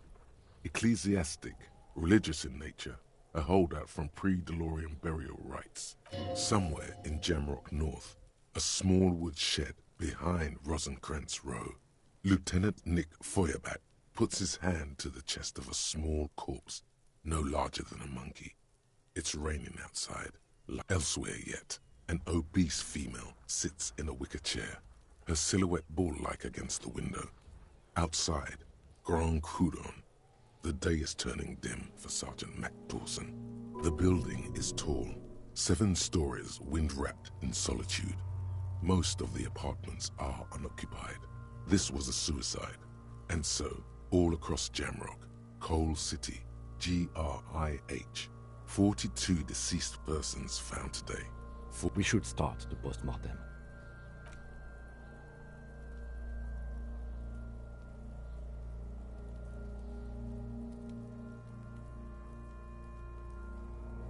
Clothes. The deceased wears armored boots and white briefs. The make of the briefs is Babrodine, I think. Let's see. See, it's happening. Babrodine, yes. Inexpensive. Size M. Color white. The disappointment is palpable. The red-haired thing was expecting something more lurid. The rest of the clothes have been removed post-mortem by scavengers in order to get to the victim's ceramic armor. Officers are in search of the missing pieces. Removal of the boots is left for processing. Patience. After the autopsy, before the body is taken away, there will be a window of opportunity. After the lieutenant has gone to sleep. I hope this has helped you, my liege. Tattoos. The upper torso is covered in a single, continuous tattoo, resembling a map of the night sky. It reaches from the right shoulder to the heart. The ink is blue and white. The assistant has a color photograph of the markings, to be added to the case files as document A1. The photo is taken on the scene, using a Trigat Mini. The deceased has a cargo lashing belt around his neck, tied with a hangman's knot. Color yellow. Length 3 meters. There is a buckle on the other end. Well-nourished, athletically built, measuring 1.8 meters. Generally consistent with age, about 50. Preservation is good. Ambient temperature, below freezing. Body hair is light brown. Distribution is consistent with age. The deceased had male pattern baldness. Hair is combed back, short.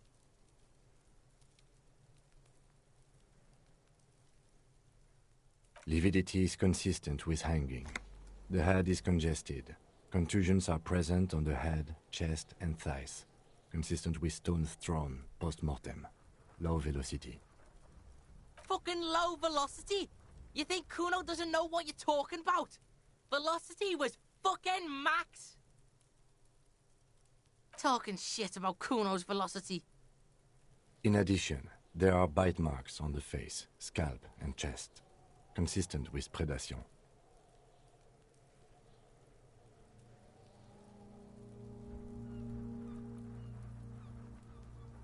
Ligature mark.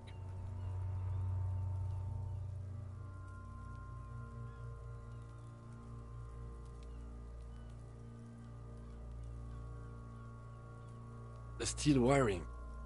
There's too much of it. We need to remove the bell so we can get to the ligature mark.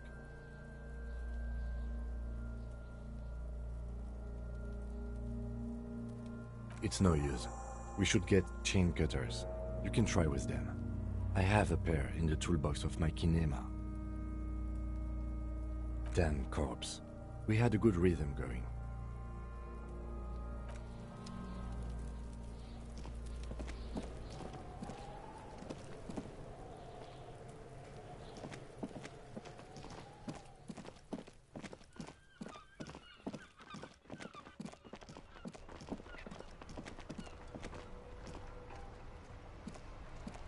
We should think about calling it a day, maybe.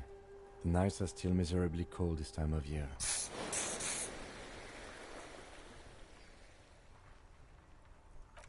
You should take care of that, then. Let's talk to him anyway. An officer of the RCM shouldn't be sleeping in the street. We'll figure something out. Though he finds this situation frustrating, he is doing his best to not make you feel any worse than you already do.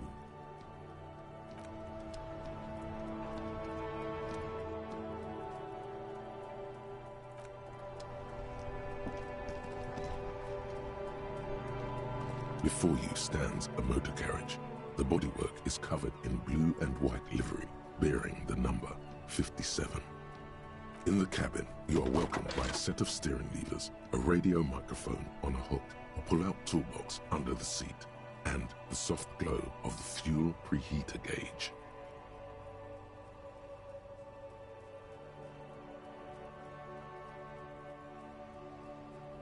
A metallic drawer slides out from under the seat and clicks into place. The tools inside are neatly organized. Take what you need, officer. It's going to be a long case. I'm not protective of my tools, like some men are. He's clearly a little protective of his tools. But what can you do? Work is work.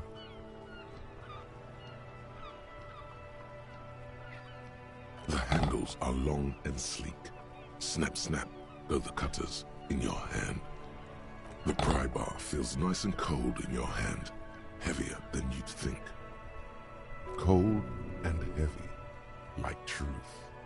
You feel like you're reunited with truth once more. Useful for opening all sorts of doors and lids. It's robust, weatherproof, and well-made. Police issue, blue. Lets you see things in the dark you would otherwise miss. The pull-out toolbox slides back into its nest. Preheater gauge casts a warm glow on the steering levers and the radio on its hook.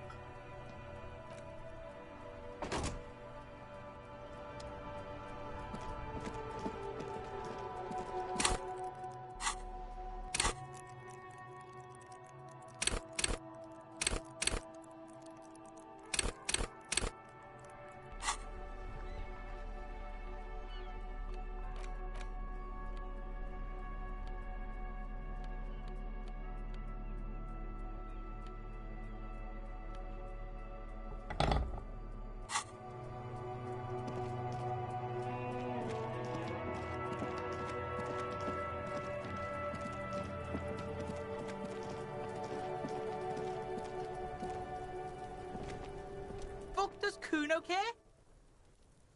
Kuno doesn't... Fuck does Kuno care? The fuck about it? Your Get lost. Kuno does.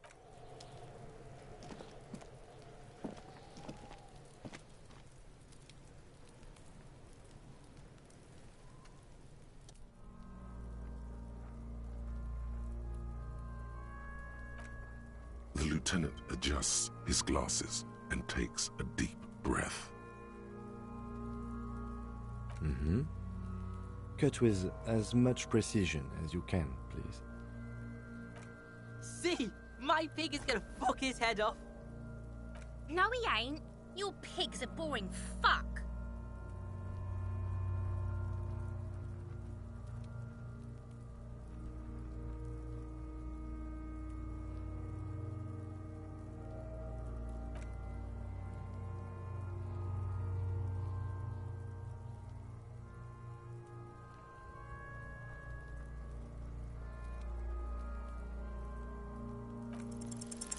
After some deliberation, you sink the cutters into the knot tying the belt together.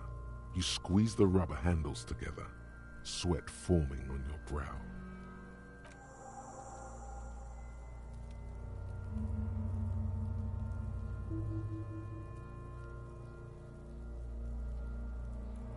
The rope rises to a point, leaving a gap in the ligature mark.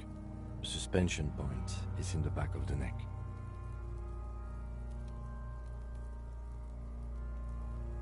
As it ought to. This is where its grip on the curdled meat is gentlest, pulling up. Hemorrhaging is observed on the skin, above and below the ligature mark. The mark is well pronounced, consistent with a drop from 1 or 1.5 meters. Chest is intact, normal contour. Abdomen is protuberant, pelvis intact, genitalia... No! It's gonna happen, see! I fucking knew it! This is clearly what they've been waiting for, ever since the autopsy began. The lieutenant is trying to make it as boring as possible. Genitalia is male and unremarkable. No evidence of injury.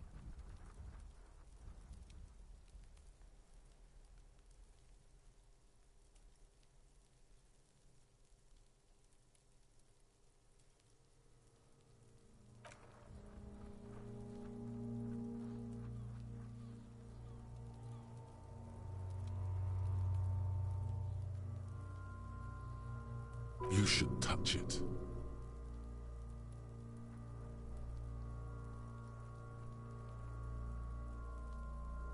Ah yes, your hunch before. We can have a semen analysis requested from processing, if that's what you meant.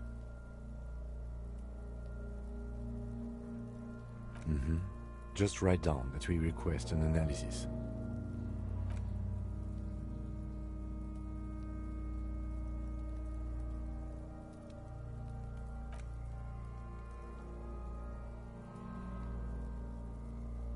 My pig's so fucking ill right now. Oh, your pig's pretty sick, I gotta say. Back is symmetrical and intact. Upper and lower extremities are intact, but asymmetrical. There are all combat injuries on the right hand, thigh, and hip. Bullets have bitten little pieces out of him. It must have been excruciating, especially the hip. Before you is a temple of pain that knew little tenderness in life. In addition, I see smaller, residual scars, too numerous to count, covering about 30% of his skin. We have a real museum here. Of battles, wars. Last item, hands.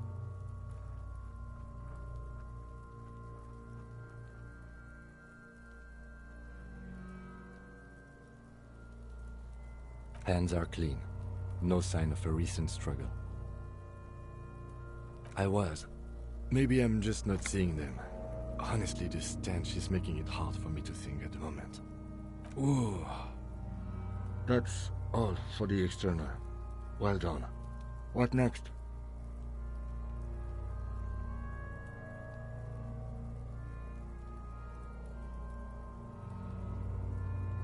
Central nervous system. I have nothing. Do you have anything on this man's central nervous system? You don't even have a joke. Musculoskeletal. Purge fluid is coming from the mouth. Not injury-related. Eyes and tongue protuberant. Hyoid bone. Let's see.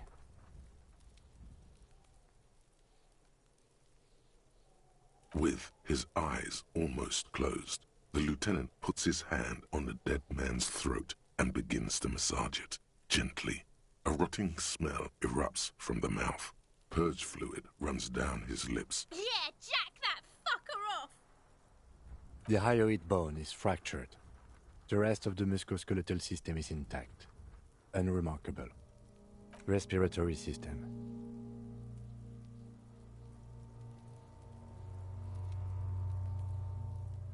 Oral cavity shows no lesions. The victim has received dental implants, possibly after a combat wound. Mouth swollen. Hemorrhaging present in mucosa of the lips and mouth.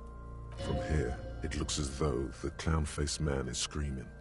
The tendons of his jaw are torn apart. Hyoid ripped from the force of the lieutenant's hands.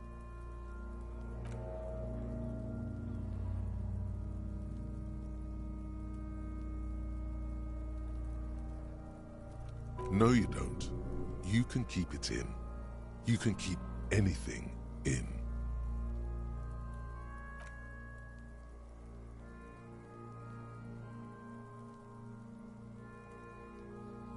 There are ancient mysteries down there, Kobo. Ask me later. Hemorrhaging present in mucus.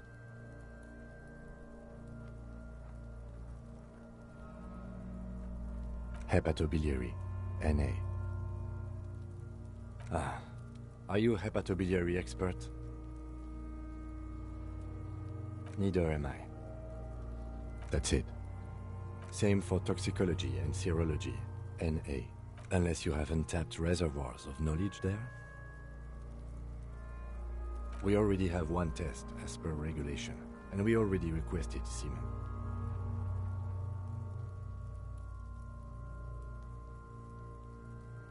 Pigs requested semen like it's no big deal. Is he touching it again? What is wrong with these mulpers?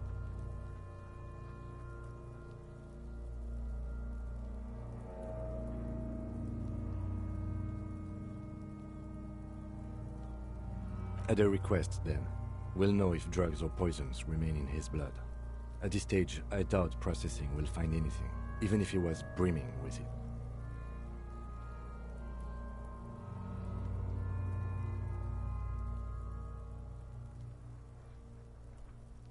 Cardiovascular. The body exhibits heavy lividity. Blood has gathered in the hands, feet, and neck. Hypostasis is visually consistent with the hanging. Gastrointestinal.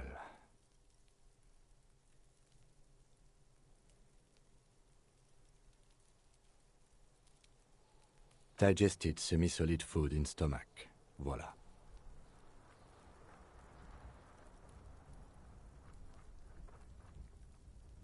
What's next on the list? Let's see. We have bite marks, contusions on the head and chest, and a ligature mark encircling the neck. You'll need 3 fields. Leave a 4th one too. Oh, so we inflicted them? Okay, so there's a spin-stabilized munition from a Kiel A990 muzzleloader lodged in his lung. I don't think we should mention that. Better not to muddy the waters.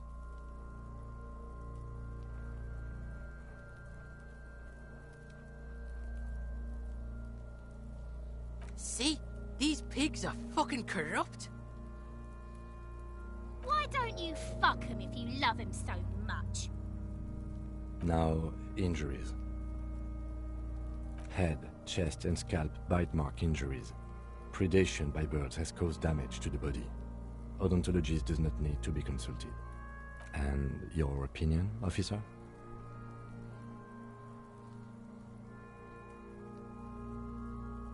Agreed. Next injury? So, the scalp bleeds from a post-mortem head injury.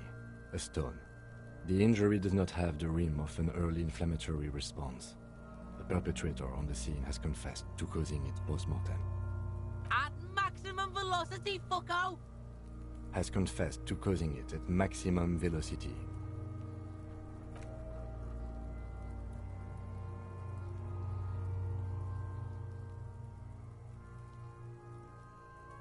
Right. Next. A dark red abraded ligature mark encircling the neck, with a gap on the nape measuring, let's say, 7 centimeters. The hyoid bone is fractured, the cervical column intact. I see hemorrhaging on the skin, above and below the ligature mark. Depth of the mark, 1 centimeter. No signs of clawing on the neck.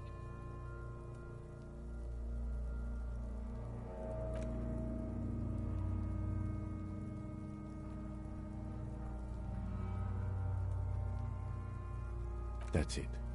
We have established cause of death. It's not much, and it leaves much to be questioned. But it's a start. Let's wrap this up. I pronounce this field autopsy over.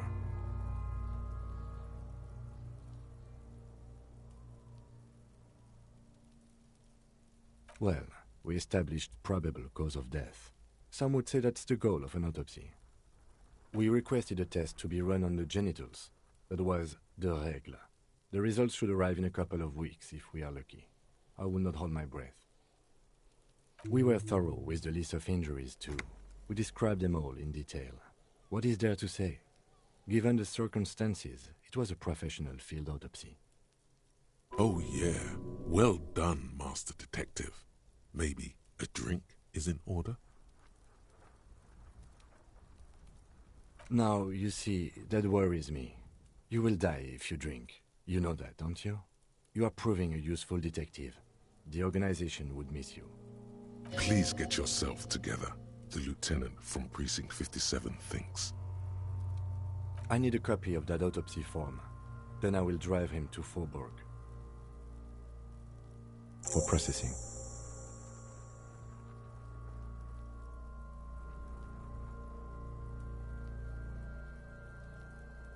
He's thinking, did I miss something? You tilt your head, also looking at the corpse.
I thought we decided to leave it to processing.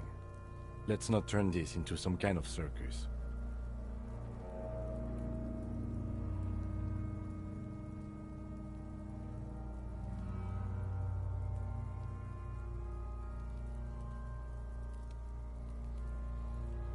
Okay, I need a little help for carrying him to the holding pen of my kinema. I can take care of the rest.